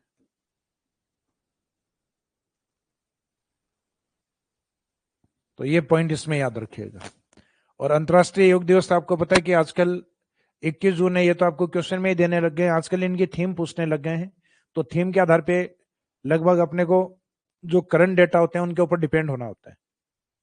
तो डेट तो आजकल इतना ज्यादा इंपॉर्टेंस नहीं रहा, लेकिन ये नहीं कहेंगे इंपॉर्टेंस ही नहीं है, लेकिन फिर भी आजकल थीम पढ़ के जाना जरूरी है। क्यों? क्योंकि जनरली स्टूडेंट हैं जो 8-10 इंपॉर्टेंट डे हैं जिनको रट रखे हैं सबने, तो एग्जामिनर को भी समझ में आ गया। इस कारण आजकल वो डेट क्या है पहले क्वेश्चन में ही दे देता है कि 21 जून को अंतर्राष्ट्रीय योग दिवस मनाया जाता है। तो इतना ही तो हमें पता था, तो हमारे वाली जानकारी तो क्वेश्चन में ही आ जाती है पूरी। तो इसकी थीम क्या है? तो इस बार जो 2025 में थीम रखी है वो वन अर्थ वन हेल्थ, अर्थात एक पृथ्वी एक स्वास्थ्य। तो ये तो हर साल अपडेट करनी पड़ेगी। तो 2025 की जो थीम है वो ध्यान रखिए इसमें।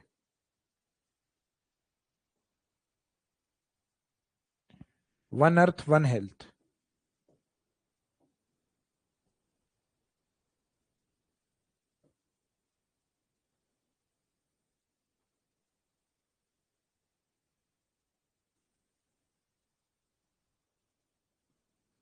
एक पृथ्वी एक स्वास्थ्य।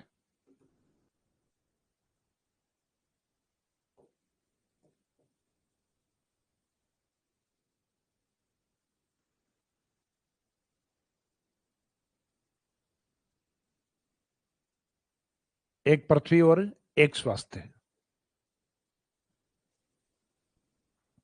तो ये वाला जो पार्ट है आपका कर्क रेखा वाला, ये कंप्लीट हो गया। तो एक तो हमने इसमें देखा कि अक्षांशों का गैप कितना है, तो गैप तो हम एग्जाम में बैठ के निकाल लेंगे, हमें 23 3 और 30 12 याद होना चाहिए। तो ये हमें घटाना आता है कि 30 में से 23 को घटाएंगे तो लगभग 60 डिग्री, और 30 के आगे क्या था 12, और 23 के आगे था 3, तो 12 और 3 का गैप आता है 9 मिनट।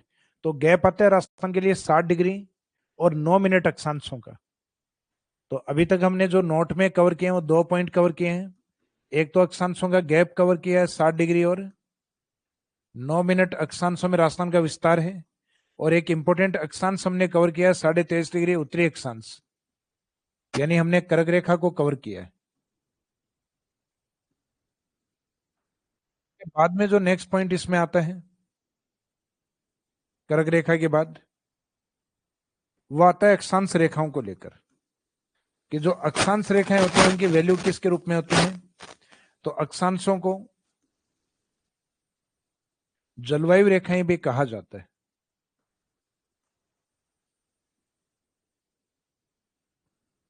जलवायु रेखा भी कहा जाता है, तो ये पॉइंट याद रखिए इसमें, क्लाइमेट लाइन। तो ये क्लाइमेट लाइन के रूप में इसलिए है, जैसे फॉर एग्जांपल अपनी जो पृथ्वी है, इस पृथ्वी के ऊपर जो 0 डिग्री से 23.5 डिग्री नॉर्थ और 23.5 डिग्री साउथ, यहां तक सूर्य की किरणें सीधी आती हैं, तो सामान्य सी बात है यहाँ टेम्परेचर क्या होंगे अपने, ज्यादा होंगे। इस कारण ये वाला जो पार्ट है 0 डिग्री के दोनों तरफ वाला, ये होता है अपना उष्ण कटिबंध। अब जैसे आप 23.5 से ऊपर की ओर जाओगे 66.5 डिग्री की ओर, और इस साइड में भी आप 66.5 डिग्री, तो 66.5 डिग्री के नॉर्थ वाला पार्ट है, वहां टेम्परेचर कम होता है, तो वो अपने लिए ठंडा एरिया आता है शीत कटिबंध। और यहाँ पे भी वही पार्ट है शीत कटिबंध, और यहाँ शीत और उष्ण है, उसके दोनों के बीच का जो क्षेत्र होता है वो कौन सा होता है, वो होता है शीतोष्ण कटिबंध। वो होता है शीतोष्ण कटिबंध, यानी ये टेम्परेट जोन होता है, ये दोनों अपने ध्रुवों की तरफ आ गए शीत कटिबंध, और ये बीच वाला जो पार्ट आ गया ये आ गया उष्ण कटिबंध। तो अभी हमने जो ये इंडिकेट कर रहे हैं कटिबंध कटिबंध कटिबंध, तो कटिबंध जो शब्द होता है उसका मीनिंग होता है दो अक्षांशों के बीच का क्षेत्र। कोई भी दो अक्षांश है, जैसे 1 डिग्री 2 डिग्री अक्षांश है, तो इनके बीच के एरिया को हम क्या मानेंगे, जोन या कटिबंध। या एक से अधिक अक्षांश है तो उनके बीच के ज्योग्राफिकल एरिया को हम जोन या कटिबंध कहते हैं। तो कर्क रेखा और मकर रेखा के बीच का जो जोन या क्षेत्र है वो गर्म है, तो उसको मीनिंग देंगे उष्ण कटिबंध। तो वो कटिबंध उन अक्षांशों के बीच की स्थिति को बता रहे कि यहाँ पे टेम्परेचर अधिक है। 66.5 डिग्री से ध्रुवों की ओर टेम्परेचर कम है, तो उसको हम कहते हैं शीत कटिबंध। तो कटिबंध उन स्थानों को या क्षेत्रों को इंडिकेट करता है जो अक्षांशों के बीच के एरिया हो। अब वो ठंडे क्षेत्र में है तो वो शीत कटिबंध, गर्म में है तो उष्ण कटिबंध, और दोनों का मिला जुला प्रभाव है, यानी शीत और उष्ण का, तो हम उसको कहेंगे शीतोष्ण या टेम्परेट जोन।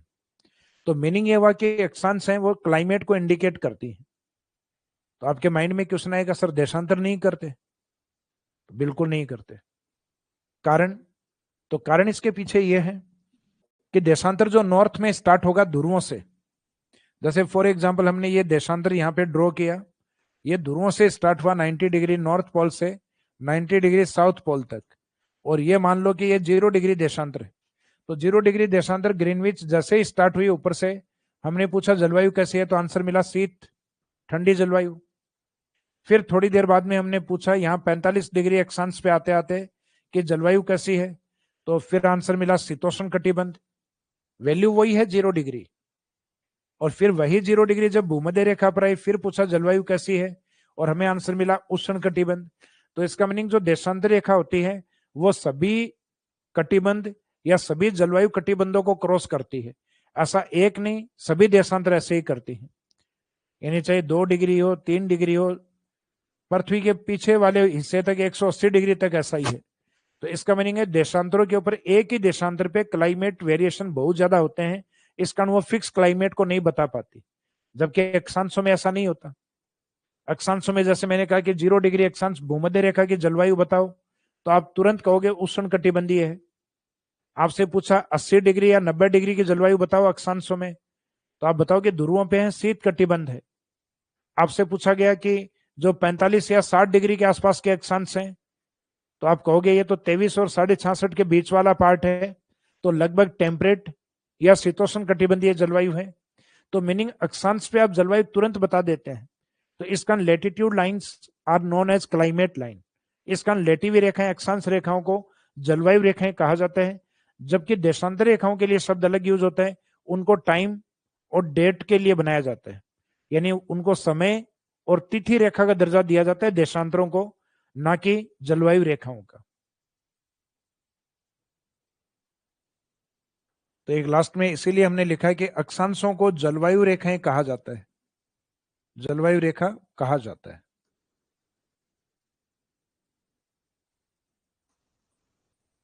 तो इसका मीनिंग ये विशेषता देशांतर के साथ नहीं है कि अक्षांश के साथ ही आती है, क्लाइमेट लाइन वाली। तो ये हमारा अक्षांशीय विस्तार कंप्लीट हो गया। अब अक्षांशीय विस्तार के बाद में दूसरा विस्तार अपना जुड़ा हुआ है देशांतरीय विस्तार। अब देशांतरीय विस्तार में भी पॉइंट हम लगभग इसी तरीके से कवर करेंगे।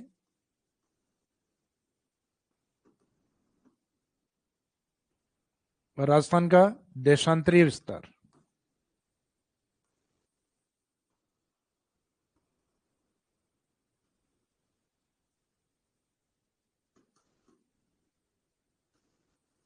इसका मीनिंग है लॉन्गिट्यूडनल लोकेशन या एक्सटेंशन ऑफ राजस्थान।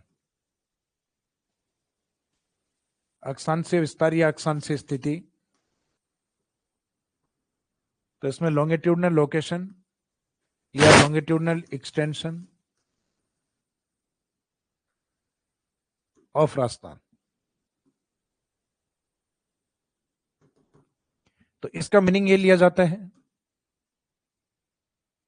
कि राजस्थान का जो देशांतरीय विस्तार है उसमें भी बेस अपने 0 डिग्री है, लेकिन इसमें बेस रहेगा 0 डिग्री ग्रीनविच, क्योंकि अक्षांशों का बेस होता है 0 डिग्री भूमध्य रेखा और देशांतरों का बेस होता है ग्रीनविच लाइन, यानी जिसको हम जीएमटी लाइन बोलते हैं,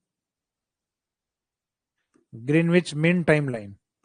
ग्रीनविच मध्याह्न रेखा जो है, यहां से हम कंटिन्यूस राजस्थान की ओर चलें तो हमारे जो देशांतर हैं वो ईस्ट वाले काउंट होंगे। और ये हम चैप्टर में पहले भी बात कर चुके हैं, अक्षांशों में हम उत्तर में हैं, देशांतरों में हम पूर्व में हैं। तो पूर्व में हम कंटिन्यूस चलेंगे तो राजस्थान की जो स्थिति आती है वो 69.5 डिग्री यानी 69 डिग्री और 30 मिनट पूर्वी देशांतर से लेकर, यानी यहां जैसलमेर में सम तहसील के पास में एक जगह आती है कटरा,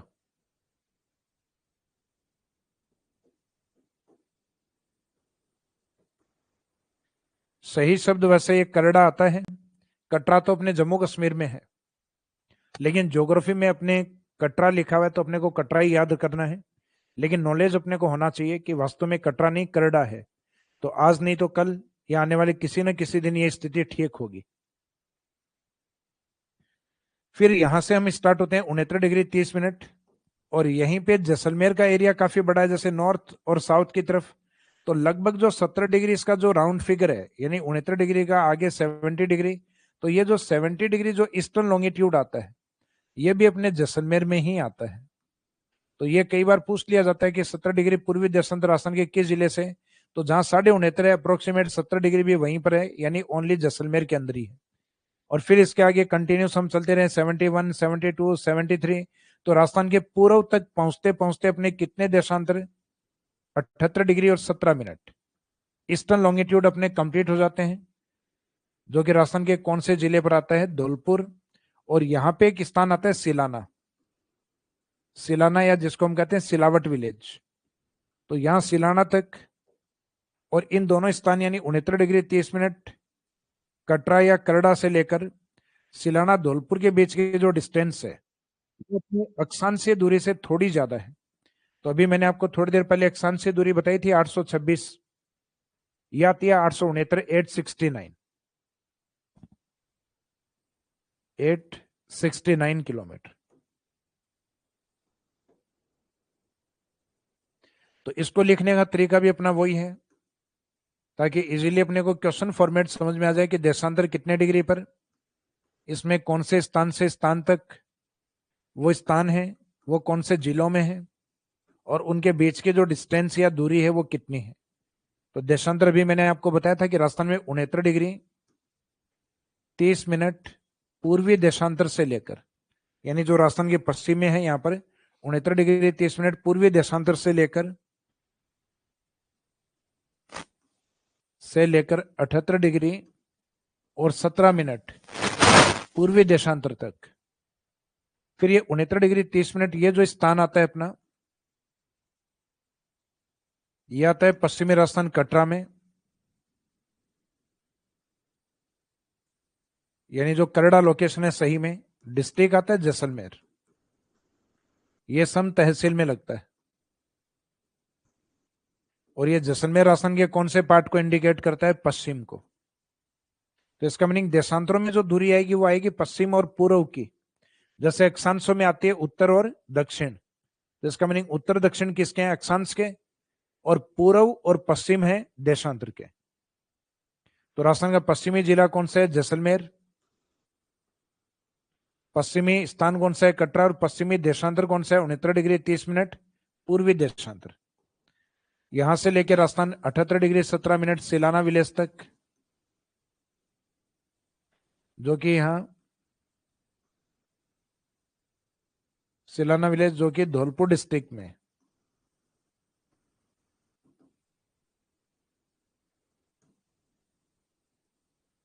राजाखेड़ा तहसील में आता है। यह राजस्थान का सबसे पूर्वी जिला है। तो इसमें वही आ गया पश्चिम और पूर्व यानी देशांतर के बीच की दूरी। तो अभी हमने लिखी थी 869, जो अपनी अक्षांशीय दूरी से थोड़ी ज्यादा है, तो वो भी 800 पे थी अक्षांश, 826 या 869। तो ये तो हमें पता है 826 से 869 ज्यादा होता है। तो ये अभी अधीनस्थ बोर्ड ने 1-2 एग्जाम में पूछा भी है कि राजस्थान में अक्षांश और देशांतरों के बीच की दूरी का अंतराल कितना है। तो ये तो आप एग्जाम में बैठ के घटा लोगे कि एक 869 है और एक 826 है, घटाओगे तो ये 43 किलोमीटर का गैप आएगा। तो वो अपने को एग्जाम में रट के नहीं जाना 43 किलोमीटर, ये एग्जाम में बैठ के अगर पूछते हैं तो ये बैठ के घटा लीजिए। और गणित इतनी भी कमजोर हो तब रट के चले जाइए, हालांकि नहीं होगी इतनी तो राजस्थान का जो देशांतरीय विस्तार वो 869 होता है। तो हम कह सकते हैं कि देशांतरीय विस्तार यानी 869 अक्षांशीय विस्तार से अधिक है। तो longitudinal distance greater than latitudinal distance, इसका मीनिंग देशांतरीय जो दूरी है वो अक्षांशीय दूरी या गैप है उससे ज्यादा है। तो बिल्कुल ज्यादा 826 से 869 है। अब जैसे अक्षांशों में हमने लास्ट में लिखा था कि अक्षांशों में राजस्थान का गैप कितना है, कितने अक्षांशों में है, तो वैसा नोट या विशेष पॉइंट यहां पे भी अगर हम देखें तो राजस्थान के अंदर जो अभी हमने राजस्थान के पश्चिमी जो देशांतर या जो वैल्यू लिखी थी वो थी 69 डिग्री 30 मिनट पूर्वी देशांतर, और ईस्ट में जो देखी थी वो थी अपने 78 डिग्री और 17 मिनट पूर्वी देशांतर। और इन दोनों के बीच का जो गैप है यानी 78 डिग्री और 17 मिनट और 69 डिग्री 30 मिनट, इन दोनों के जो बीच का जो गैप आएगा, अंतराल आएगा, वो आता है 8 डिग्री और 47 मिनट। अब ये कई बार होता है कि सर ये घटा के बताओ कैसे आया। कारण ये होता है क्योंकि इसमें ऊपर वाला डेटा है 17 ये छोटा है और 30 नीचे बड़ा है। तो इसका मीनिंग इस छोटे में से ये बड़ा तो नहीं घटेगा, इसका मीनिंग ऊपर वाले को बड़ा बनाया जाए। तो हमें पता है कि जो इस साइड में 78 डिग्री है, इस 78 डिग्री में से 1 डिग्री कम कर लेंगे हम 77, और 1 डिग्री जो कम किया उसको हम मिनट में कन्वर्ट कर दें तो 1 डिग्री में कितने मिनट? 60 मिनट। यहां समय की बात नहीं कर रहे हम, जो उसका गणितीय वैल्यू होता है डिग्री का उसको डिवाइड कर रहे हैं। तो 1 डिग्री में 60 मिनट होते हैं, तो उसकी वैल्यू को डिग्री से 77 लिख के यहाँ उस डिग्री की वैल्यू को हम आगे कन्वर्ट कर सकते हैं मिनट के अंदर। तो इसका मीनिंग है संख्या या डिजिट में कोई फर्क भी नहीं आएगा, और उसका जो 1 डिग्री की वैल्यू उसके मिनट वैल्यू में ऐड कर ली हमने, तो वो 60 मिनट वैल्यू अगर इसमें ऐड कर लोगे आप तो ये हो जाएगा फिर इस साइड में 77 डिग्री और यहाँ 60 है, और 17 को ऐड करेंगे तो यहाँ पे भी 77 मिनट, और नीचे का जो डेटा है आपका 69 डिग्री और 30 मिनट। अब इसमें से आप इजीली घटा सकते हो, 77 में से 23 गया 47 मिनट, और 77 में से 69 गया तो यहाँ पे 8 डिग्री। तो राजस्थान में जो देशांतरों के बीच का जो अंतराल आता है, इन दोनों के बीच का अंतराल आता है वो लगभग 8 डिग्री और 47 मिनट देशांतरों का अंतराल आता है। यानी एक राउंड फिगर में देखें तो लगभग 9 डिग्री देशांतरों का अंतराल है।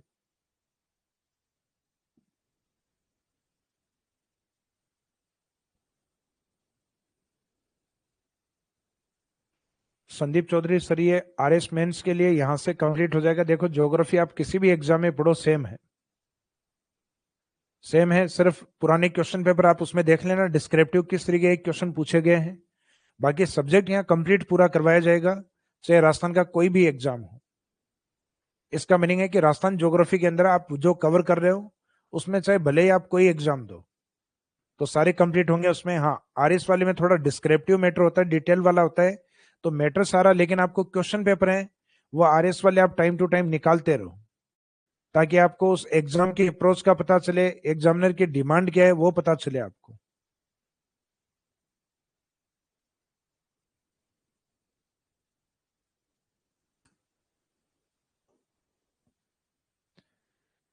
तो राजस्थान के पूर्व पश्चिम का एक तरीका तो जो मैंने अभी आपको बताया, दूसरा तरीका यह भी हो सकता है कि आप 69 डिग्री और 30 मिनट है, इसको एक बार राउंड फिगर में ले लो, लगभग 70 डिग्री मान लीजिए। तो हम यहाँ जो आधा डिग्री छोड़ रहे हैं, आधा डिग्री यानी 30 मिनट, इसको हम बाद में काउंट कर लेंगे।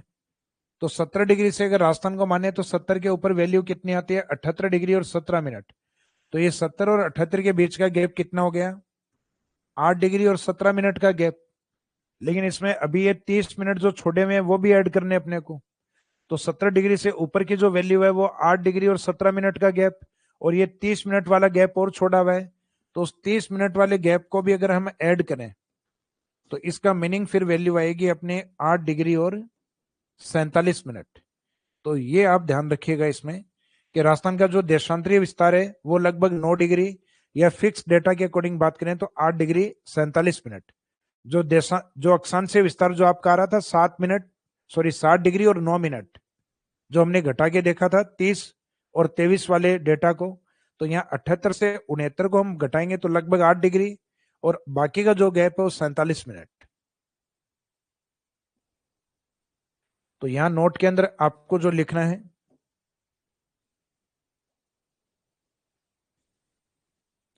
जो गैप है वो गैप है 8 डिग्री और 47 मिनट, और गैप में कभी दिशा यूज नहीं होती। तो 8 डिग्री 47 मिनट देशांतरों में राजस्थान का विस्तार, देशांतरों में राजस्थान का विस्तार।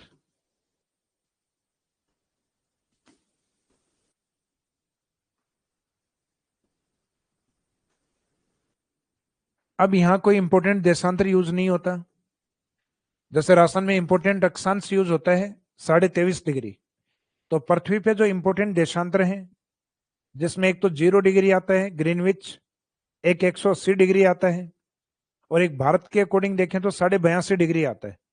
तो देशांतर में ना तो 0 डिग्री राजस्थान में है, ना 180 डिग्री है, ना 82.5 डिग्री है। तो इसका मीनिंग जो पृथ्वी पे इंपोर्टेंट जो लॉन्गिट्यूड या देशांतर माने गए हैं उनमें राजस्थान में एक भी नहीं है। तो देशांतरों में यहाँ कोई स्पेसिफिक देशांतर, जैसे कि अक्षांश रेखाओं में बात की थी हमने कर्क रेखा पर, तो ऐसा कोई इंपोर्टेंट देशांतर की यहाँ बात नहीं होगी। फिर यहाँ एक कॉन्सेप्ट आता है मिड विलेज या मध्य गांव करके।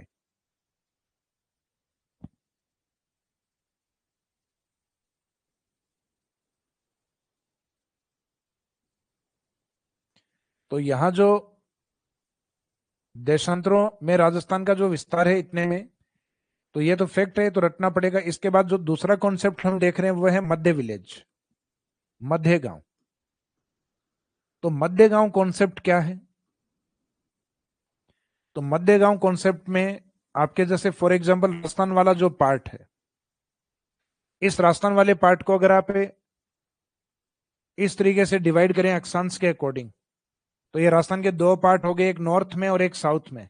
और ऐसा ही एक पार्ट आप देशांतर के अकॉर्डिंग करें, एक ईस्ट में और एक वेस्ट में, तो ये दोनों लाइन एक दूसरे को क्रॉस करते हुए हैं, और ये एक दूसरे को जहां काटेंगे वो राजस्थान का लगभग मिड आएगा, वो राजस्थान का मध्य आएगा।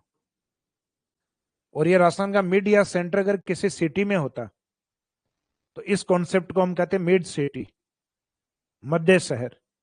लेकिन ये किसी गांव में है, इस कारण इस कॉन्सेप्ट को कहा जाता है मिड विलेज यानी मध्य गांव। तो ये जो मिड वाला पॉइंट है ये मिड विलेज के नाम से प्रसिद्ध है, मध्य गांव के नाम से प्रसिद्ध है। और इस मध्य गांव की लोकेशन कौन से डिस्ट्रिक्ट में है या कौन से जिले में है, तब आंसर आता है नागौर।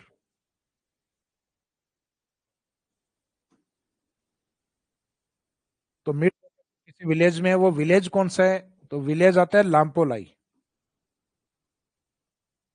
कुछ जगह मैं को साइलेंट कर देते हैं, लापोलाई भी बोल देते हैं, बाकी सही नाम है लामपोलाई। क्या लाई?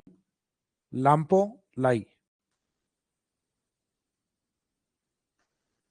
तो ये रेवेन्यू बोर्ड के पुराने रिकॉर्ड में तो ये लाम्पोलाई लिखा हुआ है कि मिड विलेज ऑफ राजस्थान क्या है, लाम्पोलाई। कहाँ स्थित है? नागौर।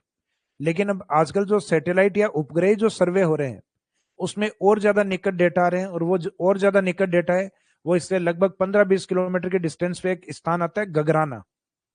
गगराना मकराना नहीं है, तो मकराना डीडवाना कुचामन में आता है, जबकि गगराना नागौर में ही है। तो वर्तमान में सैटेलाइट सर्वे अगर ये मेंशन कर दिया गया है या गगराना ऑप्शन में भी आ गया तो आंसर गगराना ही होगा फिर। तो ऑप्शन में भले ही लापोलाई दिया हुआ हो, लेकिन लापोलाई से ज्यादा सटीक गगराना है। लेकिन जब लापोलाई ऑप्शन ही नहीं है तो आंसर अपने को गगराना मानना है फिर। और जब गगराना अपडेट वाला ऑप्शन नहीं है तो मजबूरी में आंसर ये पुराने वाला मानना है अपने को, लामपोलाई। तो राजस्थान में मिड क्या है समझ में आ गया, राजस्थान का केंद्र या सेंटर है। और ये गांव में होने के कारण इस कॉन्सेप्ट को क्या बोला गया है? Mid village. तो इसमें साथ में अपने को सैटेलाइट वाला भी रेफरेंस देना है कि सैटेलाइट सर्वे के अकॉर्डिंग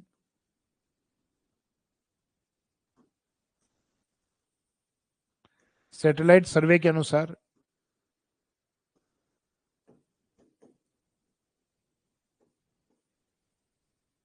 राजस्थान का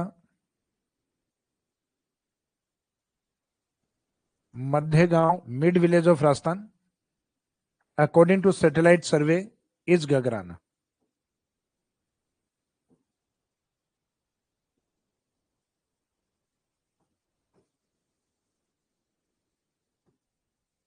गगराना ये भी नागौर में ही आता है। इसमें कुछ जगह या यूं कहें कुछ बुक्स वालों से मिस्टेक हुई है, शायद उन्होंने सोचा ये गलत अनाउंसमेंट हो गया है, मकराना होना चाहिए था। लेकिन मकराना भी है, लेकिन वो नागौर में नहीं है, वो आता है डीडवाना कुचामन।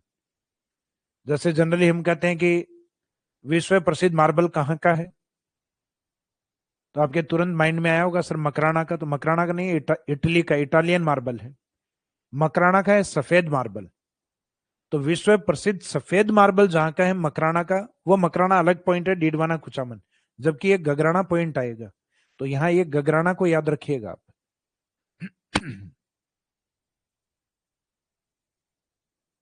हाँ, जैसे कि ऑप्शन में दोनों आते हैं, तो दोनों में जो सैटेलाइट सर्वे वाला है वो ज्यादा ठीक होगा, गगराना।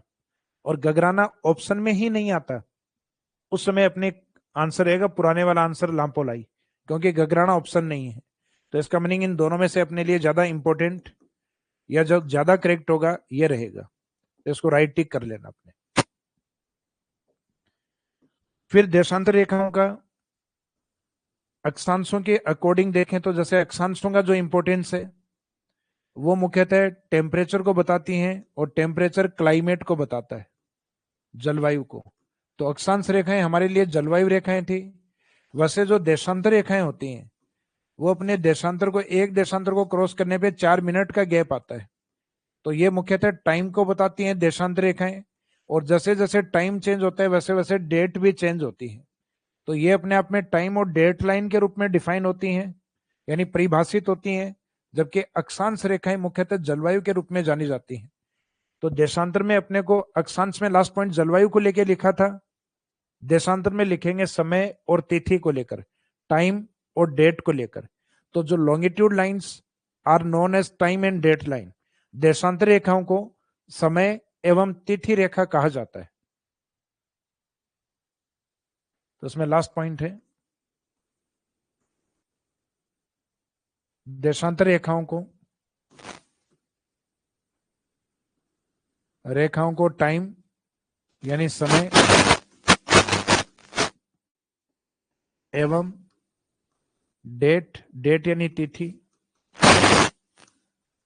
तो देशांतर रेखाओं को समय एवं तिथि रेखा कहा जाता है।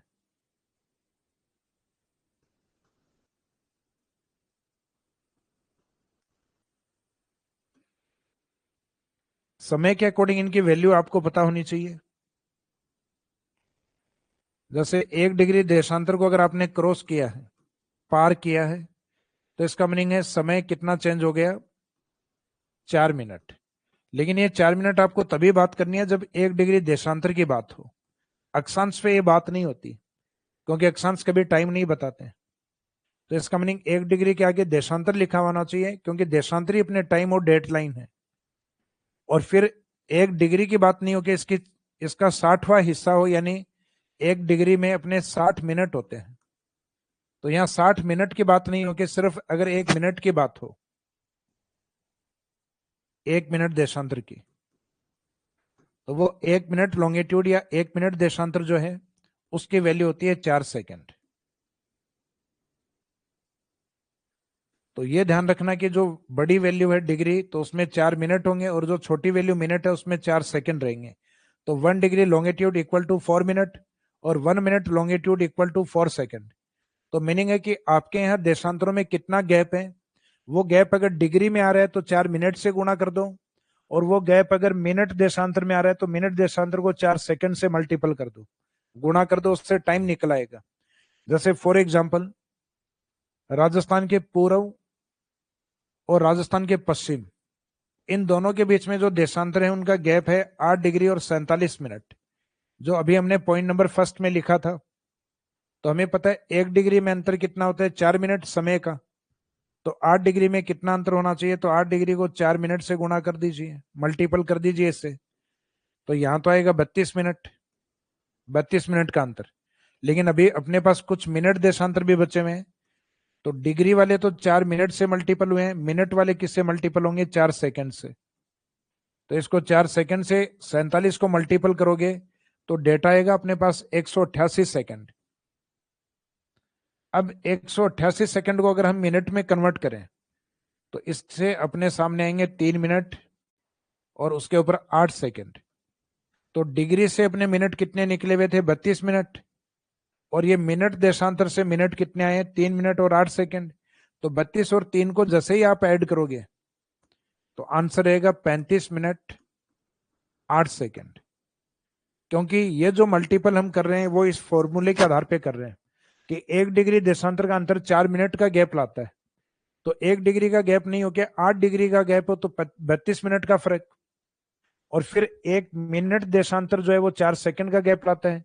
जबकि राजस्थान के पूर्व और पश्चिम में जो देशांतरों का गैप है वो 8 डिग्री और मिनट की जगह आता है 47 मिनट।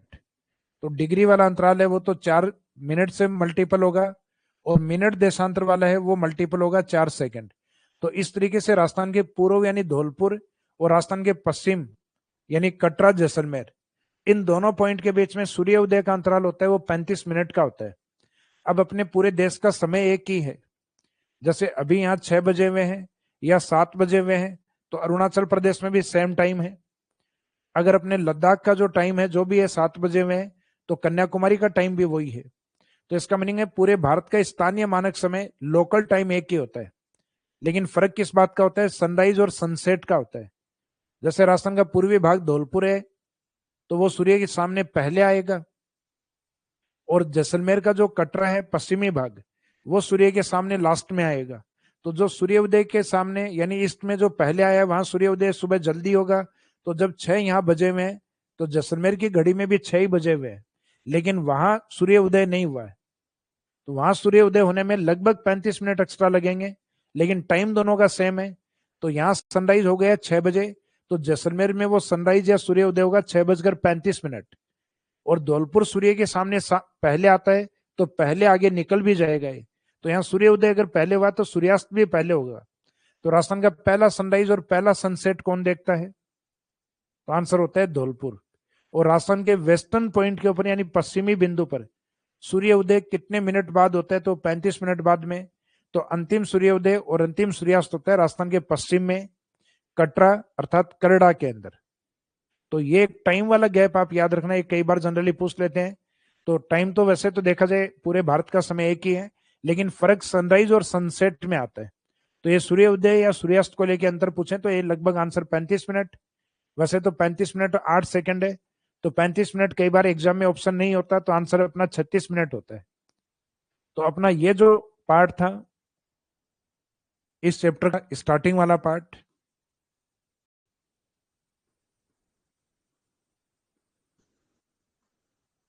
राजस्थान की स्थिति या राजस्थान की लोकेशन को लेकर था।